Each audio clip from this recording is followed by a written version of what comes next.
Marcus Aurelius wrote his journal knowing he'd be dead soon. Not as a book, not for you, for himself, because he understood something most people spend their entire lives running from.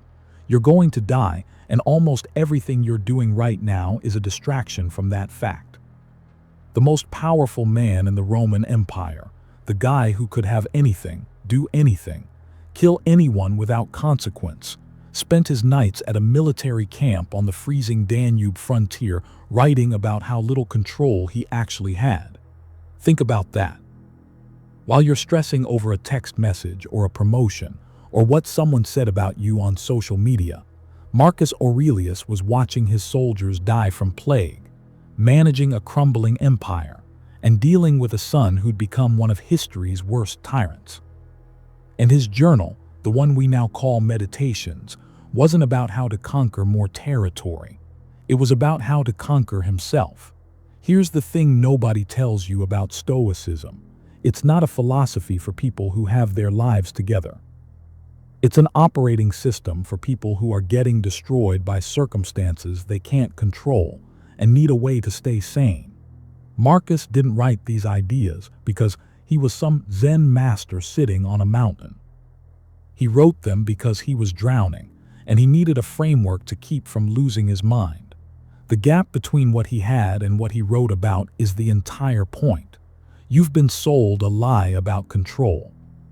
You think if you just work harder, plan better, optimize more, you'll finally get a grip on your life. You won't, because the game is rigged from the start. Your biology wants you addicted to things that don't matter. Your culture wants you obedient and distracted.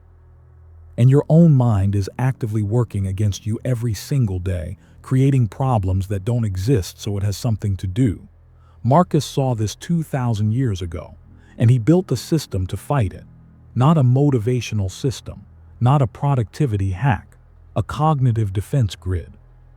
And if you actually understand what he wrote, not the Instagram quote version, but the raw, unfiltered manual he left behind, you'll see that almost everything you're worried about right now is a voluntary hallucination.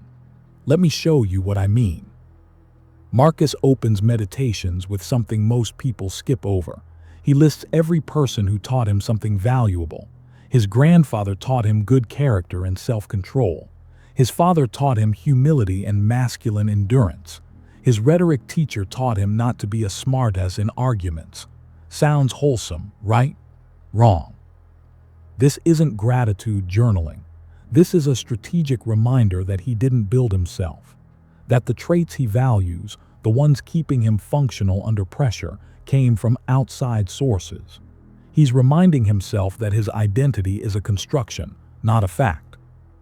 And if it's a construction, it can be deconstructed and rebuilt. Most people walk around thinking they are their thoughts, that the voice in their head is them. Marcus knew better. He writes, "You have power over your mind, not outside events.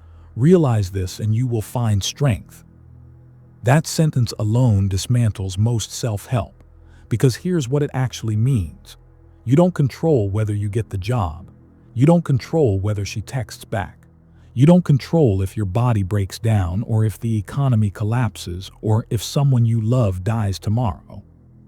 You control one thing, how you interpret it, that's it. That's the whole game. And if you think that sounds weak or passive, you've misunderstood the assignment, because interpretation is everything.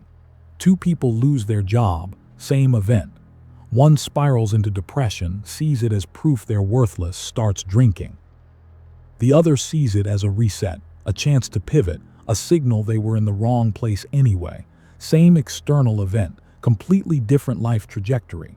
Marcus spent his entire reign practicing this. His empire was falling apart. Barbarians at the gates, plague killing thousands, betrayal from generals.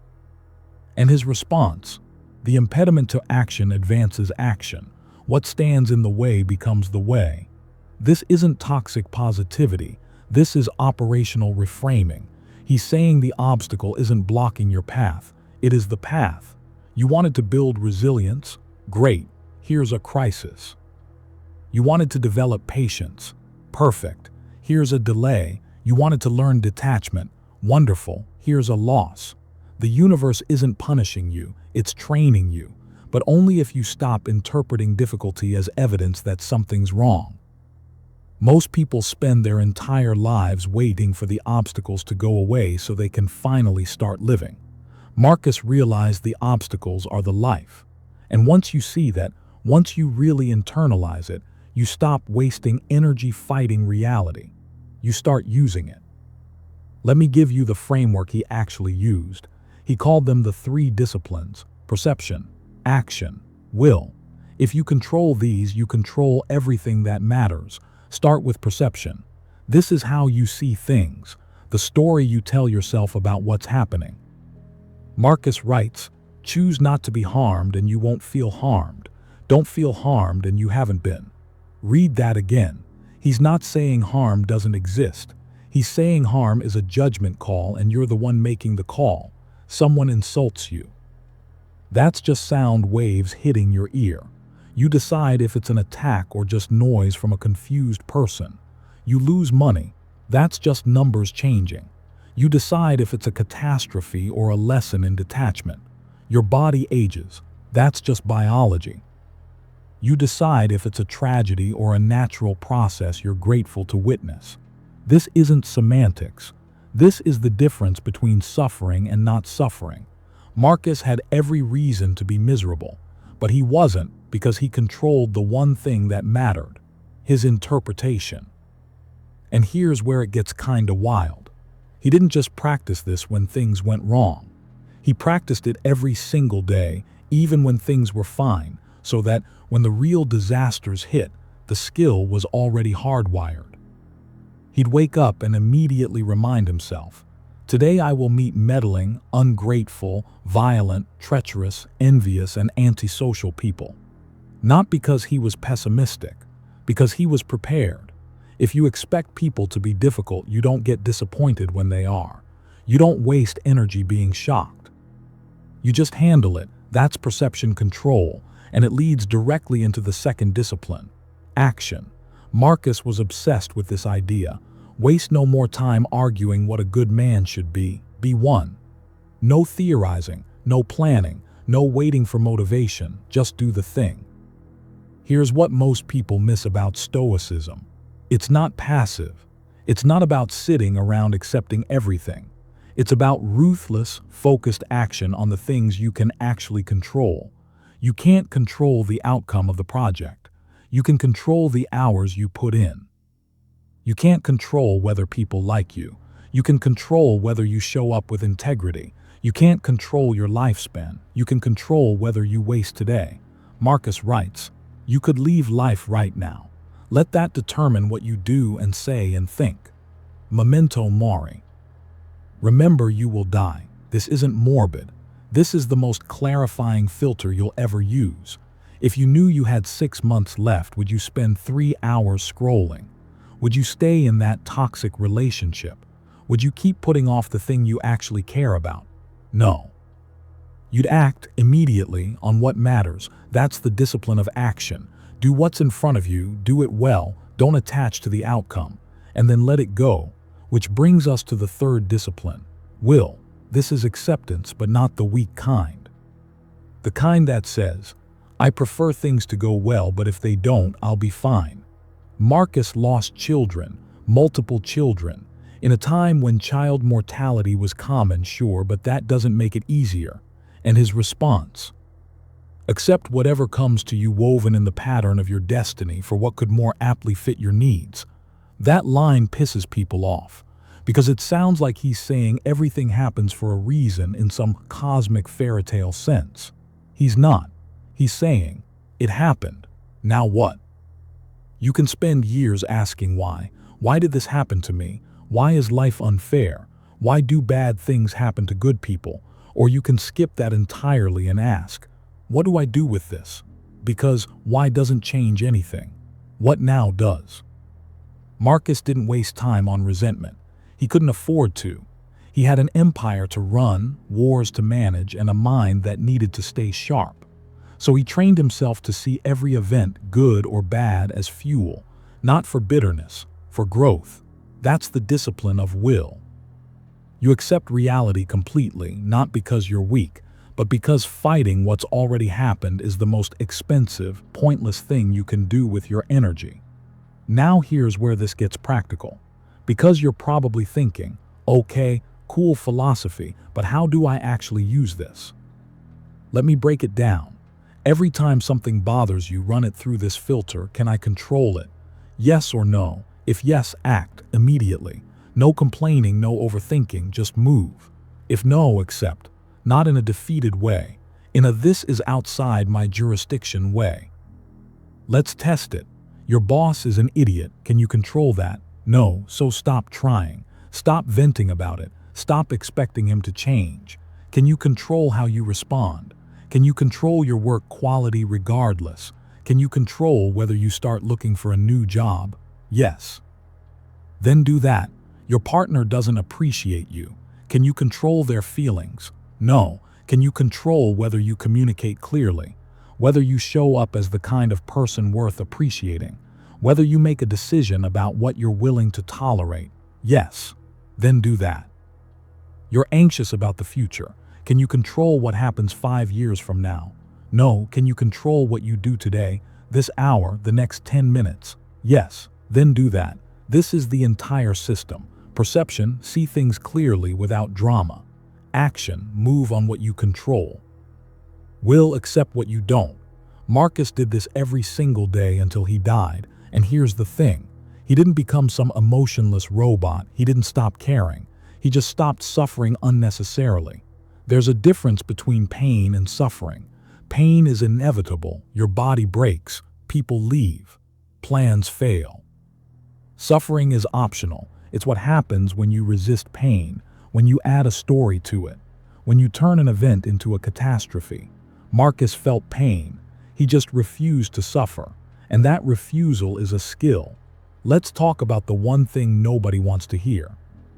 You're wasting most of your life on things that don't matter. Not because you're lazy, not because you're broken, because you've been conditioned to care about the wrong stuff. Marcus saw this everywhere. People chasing status, wealth, approval, killing themselves for things that evaporate the second you die. He writes how much time he gains who does not look to see what his neighbor says or does or thinks, but only at what he does himself to make it just and holy. Translation: stop watching other people's lives. Stop comparing. Stop performing. Focus on your own character. That's the only thing you take with you. And here's the brutal part. You already know this. You know scrolling doesn't make you happy. You know complaining doesn't change anything. You know most of your worries never happen, but you keep doing it anyway. Why? Because it's easier than the alternative. The alternative is discipline. Real discipline. Not motivation or inspiration or hype. The discipline to sit with discomfort.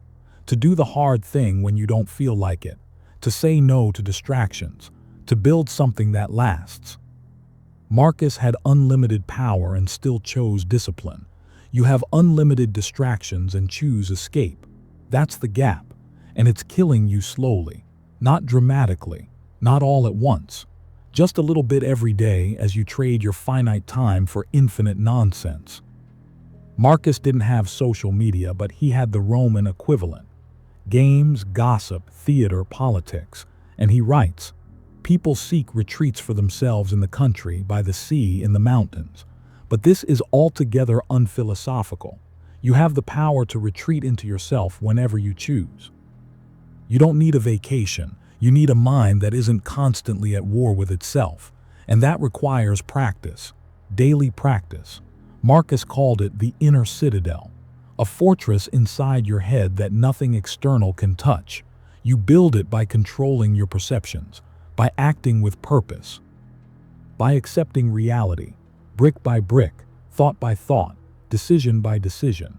And once it's built, you're untouchable, not because nothing bad happens, but because nothing external can ruin you. Here's what Marcus understood that most people never figure out. You're not going to win. You're not going to get everything you want. You're not going to avoid loss. You're not going to live forever. The game is rigged. The house always wins. But that doesn't mean you can't play with dignity. That's the whole point of Stoicism. It's not about winning. It's about not being destroyed by losing. Marcus was losing from day one. The empire was declining. The plague was spreading. His son was a disaster, and he still showed up every day and did his job. Not because he thought he could fix everything, but because it was the right thing to do. He writes, "Do what's necessary and whatever the reason of a social animal naturally requires and as it requires. Just do your part, that's it. You're not responsible for the outcome. You're responsible for the effort." And if you can separate those two, if you can act without attachment to results, you become free in a way most people never experience. Because most people are slaves to outcomes. They need things to go a certain way or they fall apart. You'll be fine either way. That's the superpower Marcus built, and it's the same one available to you, not through wishful thinking, through training. So let's make this concrete. Starting today, you run every reaction through 3 questions. 1. Is this in my control?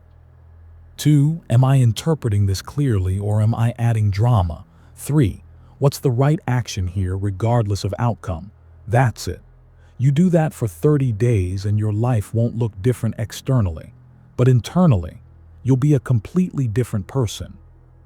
Because you'll stop wasting energy on things that don't matter.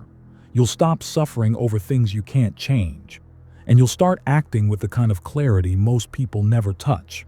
Marcus Aurelius died on a battlefield at 58, probably from plague, definitely exhausted. And his last words weren't about legacy or empire or his philosophy.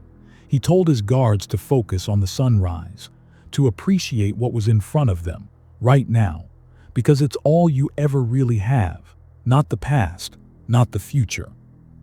Just this moment and what you choose to do with it. That's the system. That's what he used to stop wasting his life, even when his life was objectively harder than anything you or I will ever face. And it's the same system sitting in front of you right now. You just have to pick it up. So here's where you are.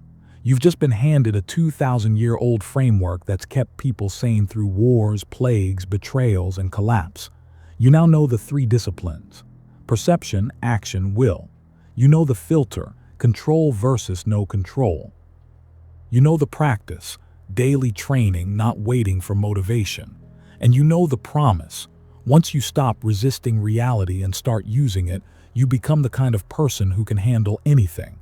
Imagine that version of you, the one who doesn't spiral when plans fall apart, who doesn't need external validation, who can sit with discomfort and still move forward.